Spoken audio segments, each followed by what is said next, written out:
Hey everybody, we're going to make a tray and a coaster. I'm using Lett's resin, the regular epoxy resin, 4 molds. I've already mixed it for 5 minutes, 18 ounces. I'm going to put that aside and I'm going to start my timer at 0. We're going to keep an eye on the time and the temperature. I'm going to leave my mask off for a few minutes just to talk to you, but I always recommend at least a half mask. This is on my links below my video. It is a 3M and it has the P100 filters that are for gases and odors. And then wear goggles or glasses to protect everything in your face where it could go into your lungs or eyes. I'm going to do less than half in this tray mold, which is 16 by 10. Link is in the Amazon links below my video. And a regular geode coaster, which is about 5 inches. I'm going to only go about halfway on both of these. I'll be mixing a white, and I'm just explaining everything, and then I'll probably just do it, and you can watch while I'm creating because I'll have my mask on. I have different white pigments, but I think because I'm using Lett's resin, let's go with the ocean white today. And I'm going to make it to where on my stick it's pretty solid and not transparent. So I want it semi-opaque, semi-solid looking. I'm also going to add a few drops of white alcohol ink and angel wings mica. In this little cup, I'm going to mix up just a little bit, probably about ½ ounce of green resin. I might put a little bit of mica into that. I'm going to go for a floral and butterfly look if I can get that effect. I'm not sure because I've not tried it before. So we will see if I can achieve that. In order to have a pretty bloom type effect, we need to let it get to a fairly warm stage. I typically aim for around 100 degrees. I'm probably going to use ounce to ounce and a half of the white mixture, and the green will just be like a ½ ounce or so. Instead of dropping the alcohol ink in for the green, I'm going to mix it into resin. I'm going to use resin dye by Lett's resin, and just I don't want it moving a lot like alcohol inks will do. The last tray that I did in the last video or so, the green really kind of took over in the background when I dropped it in. So this time I'm going to mix it into resin and then put it into my clear resin and see if I can control it just a little bit better that way. So I'm going to pause the video and I'll come back when it's getting close to the time to create.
Okay, it's 53 minutes and I played with it. I've added a little bit of alcohol ink on it on the end of my point here, just to maybe give it a little bit darker center. I don't know if that'll work.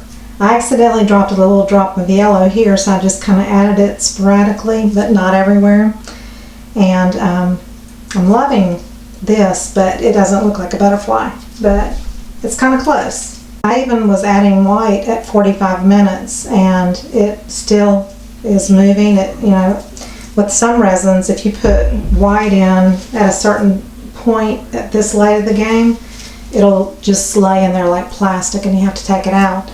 But this is still moving pretty beautifully. I've just been kind of playing with it and getting a design that I want, and of course it's going to continue to move for the next several hours, and that part I cannot control. So if you've not sprayed any alcohol ink or alcohol on top, you can use your torch on low just to remove any bubbles. Anytime, you can always spritz alcohol. They'll kind of separate the alcohol inks, but then they'll kind of come back together and they'll do their thing anyway. That releases any surface bubbles. So I'm going to stop my timer. That was about an hour from mixing to the very end. I start my timer after I've mixed, and I switched up on the green and I used this little piggy emerald, and I added a couple of drops of the resin dye, the green resin dye from Lett's Resin that came in one of the resin boxes that I got from them, from Amazon, or you can use the website. You know, I wanted them to look like leaves, but I don't know what it's going to look like, and because I put the micas in there,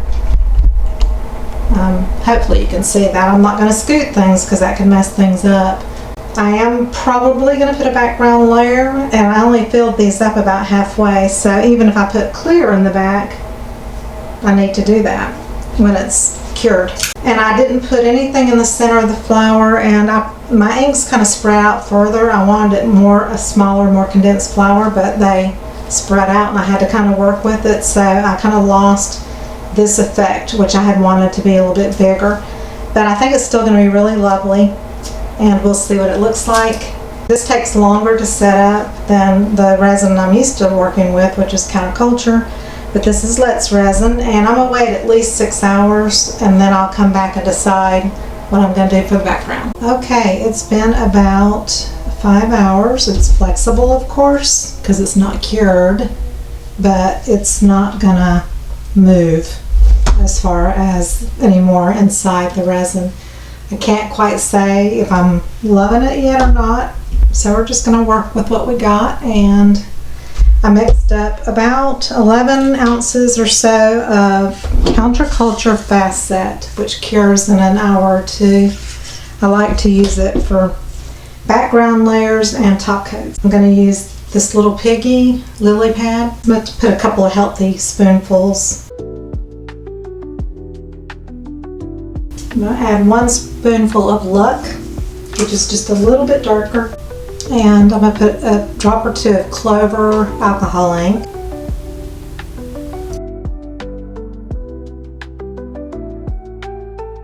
I've got the coaster I'm going to do first.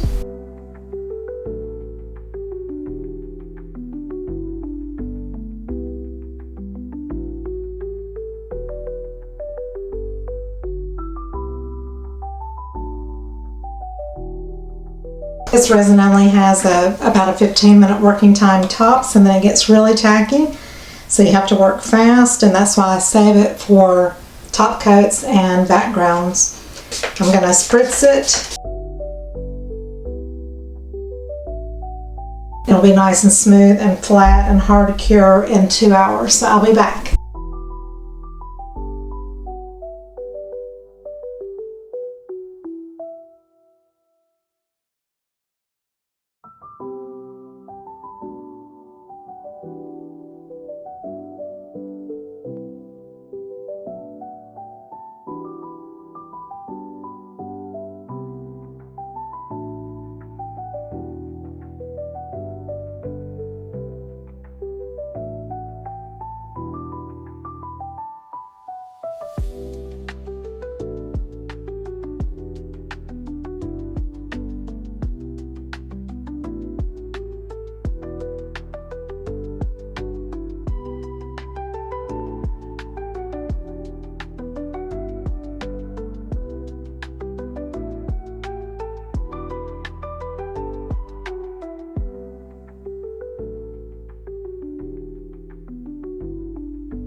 Thank you for watching, and please subscribe. Love you all.